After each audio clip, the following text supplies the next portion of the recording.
In case you haven't heard, tongue-in-cheek, it's a big year in regards to politics. It's an election year, and if you want to be more in tune with what's going on, we're making it very simple and easy to understand.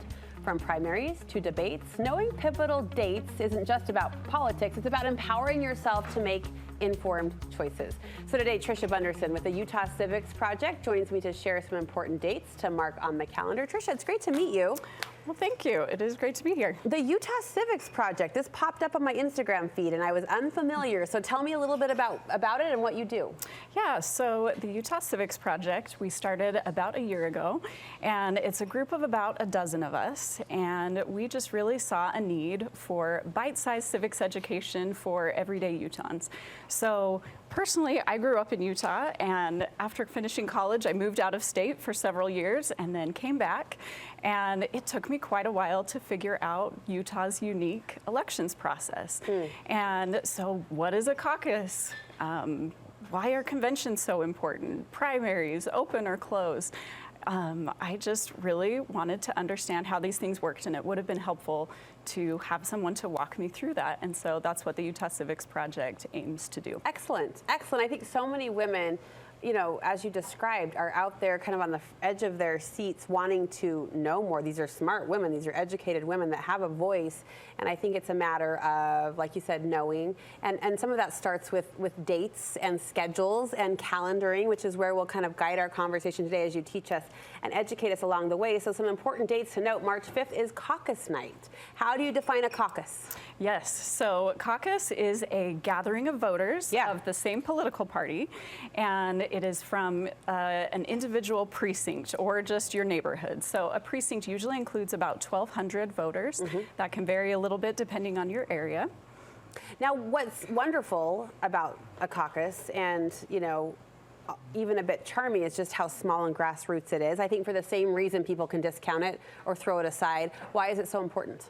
So caucus may actually be where your vote matters the very most, because turnout is usually quite small. Often it's 1 to 5% of voters. Of the 1,200 yes. in that area. So at my last caucus 2 years ago, there were about 10 people who showed up. And so those 10 people are electing delegates for your neighborhood who then go on to the party conventions that are held later in the spring. And then those people, those delegates, are going to be voting for which candidates actually advance to the primary election. So it matters. It matters. Give us some homework, Tricia. What could we do around the idea of a caucus, which is coming up so quickly, that might educate us and leave us feeling a little more confident? So a caucus night, we want you to attend. So go on to the party websites and find where your caucus location is going to be. It is usually at a school or another public building just close to you. Okay.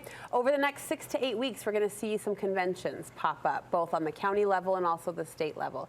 Teach us about those. Yes, so we talked a little bit about convention, what delegates do there, but often you will have 5 or 6 candidates running for an individual seat, and that needs to be narrowed down, and that is what the delegates do at convention. They're going to narrow that down to 1 or 2 candidates for each seat. Some races over and done before convention even happens. Yes, actually, and this is something that I learned recently, that often so the rules state that at convention, if a candidate gets more than 60% of the delegate vote, that all of the other convention candidates will actually be eliminated. And so if you don't have any other candidates who have either gathered signatures or are running from another party, some of those races could be over and done by March or April before it ever goes to a primary or general election. What would be our assignment around conventions? How can we sharpen our pencils? So the general public really isn't invited to those, but you can follow the news, check in with some news articles, see if you can figure out what happened at your local caucus or your local conventions. And then your extra credit. Oh, I love a good extra credit assignment. Give it to us, girl. Is to contact your delegates before convention and let them know what you think about certain candidates. Okay, the primary elections is happening in June. June 25th. Okay. Tell us a little bit about that. So the primary election is where voters get to decide which one candidate is going to move on to the general election in November. And our homework here is to vote, to do it. To vote and do it. To be part of the process. Yes. How important is it that we do vote? So a lot of people think of voting in the general election in November, but actually the primary election is often where a lot of the decisions get made. So in the last general election for our Utah State Legislature, 49% of the candidates did not have a challenger from the other major political party. And so those decisions were being made in the primary election. Half of our lawmakers were decided in the primary elections. That's a big deal. Let's project out, let's forecast into the fall, because on October 9th, there's a presidential debate scheduled to happen here in Salt Lake.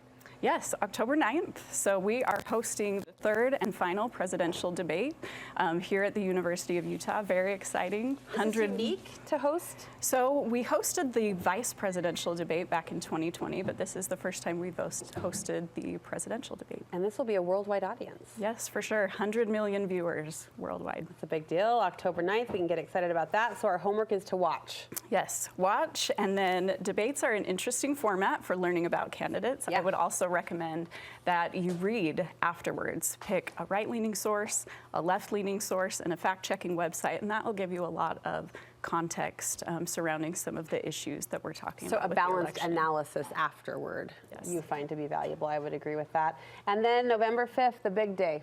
The big day, November 5th.